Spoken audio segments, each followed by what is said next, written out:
Yo, yo, yo, good people. Welcome to the HerbMan Show. Yo, good people, it's your homie HerbMan, busting you back upside the head with another hot banger boogie. Hey, look, I am your homie HerbMan. Welcome to the HerbMan Show.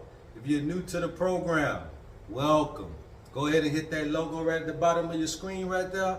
And don't forget to hit that notification bell so that you guys never miss what we're bringing to the world, all right? So today, man, we're going to just be talking about the herb business and the business of herbs, all right? The business of herbs is, to me, in my perspective, an individual who can advocate for the herbs, right? Advocate for the herbs, advocate for us being, pushing toward allowing herbs to be our refuge when we're dealing with chronic conditions, okay? And this individual or these types of people or entities are going to be people who, by any means necessary, will try to get you to try herbs, okay? Try herbs, okay? And it could be any type of herbs. I mean, all herbs, for the most part, have some type of benefit or either have, a negative effect to us, right? Just like everything else in the world.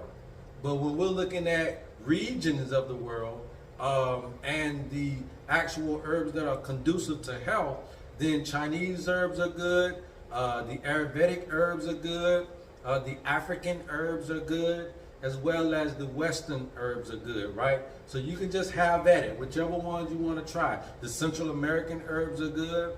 And so doesn't matter necessarily where you are. It doesn't matter necessarily which genre, which region, a location of herbs you want to try. If they benefit you health-wise, if they're able to rectify or correct any issue that you have in your body, then give them a try.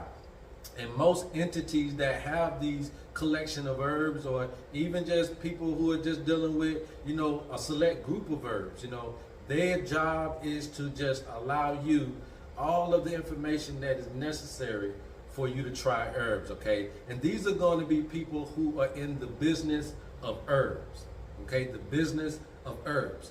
And then you have what we call the herbal business, okay? Now, the herbal business is just like any business. It's an industry, okay?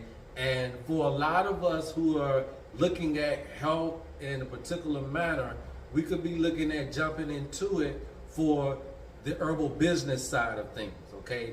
Looking at it from a business point of view.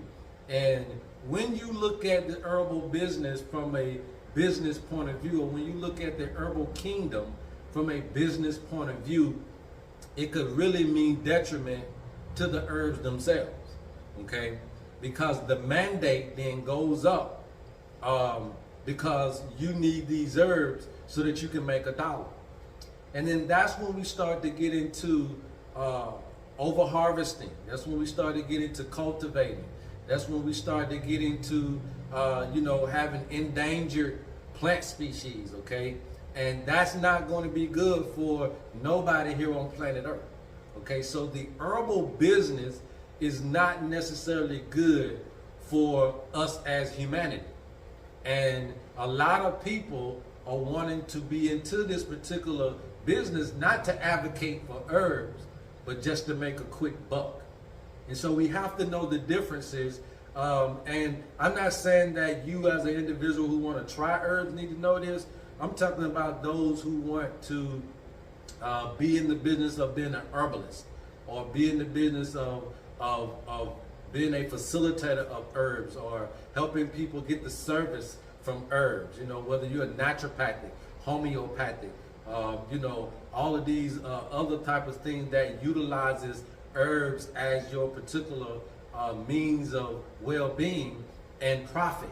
You want to be careful because, again, the more we start to demand in this area, then the more we could be dealing with herbs that really mean us no good.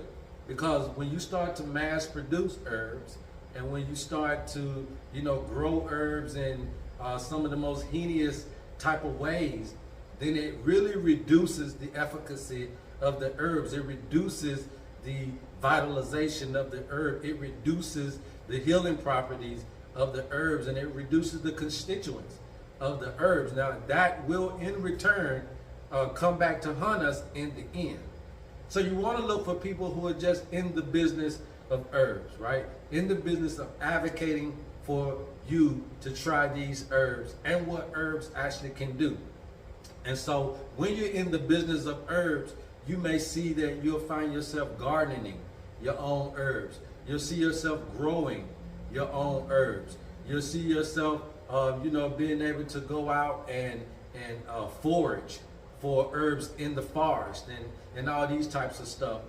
You'll start to see that you're really getting your hands dirty with trying to make sure that you're keeping these plant species alive, okay? And you're really starting to really connect with the herbal kingdom in a way to where you find yourself dealing with them all the time, whether they be dried, whether they be live herbs. Again, you'll start to really see that you're starting to bond with the herbs in a certain way. And that's going to be those people who are really in the business of herbs, okay? And I'm not saying every herbalist got to be growing their own herbs, but it really would benefit you. It really would benefit the ecosystem if you did that, okay? If you foraged for the herbs and you knew the proper climates that the herbs grew into and how hard it is to replenish some of these herbs and all that type of stuff, then maybe you'll have a more sense of advocating for these herbs in a holistic way, or we're not only just advocating for people to utilize the herbs, but also advocating for us to have restraint when it comes to these herbs, to really understand the life of the herb and protect that by any means necessary. But when you're in the herbal business, all you do is buy in order for you to sell. That can really mean detriment to us as a whole. And so we really want to kind of understand that perspective. We really want to try to find true people that are really in love with the plant kingdom, that can really understand its constituencies and understand its properties and be able to really help not only the body heal, but also help the plants grow, man. So I didn't want to make this video long, but I definitely wanted to make it strong. I love you guys, and there's absolutely nothing you can do about it. Go tell somebody about your homie HerbMan. And until next time, love HerbMan. Yo, good people. Welcome to the HerbMan Show.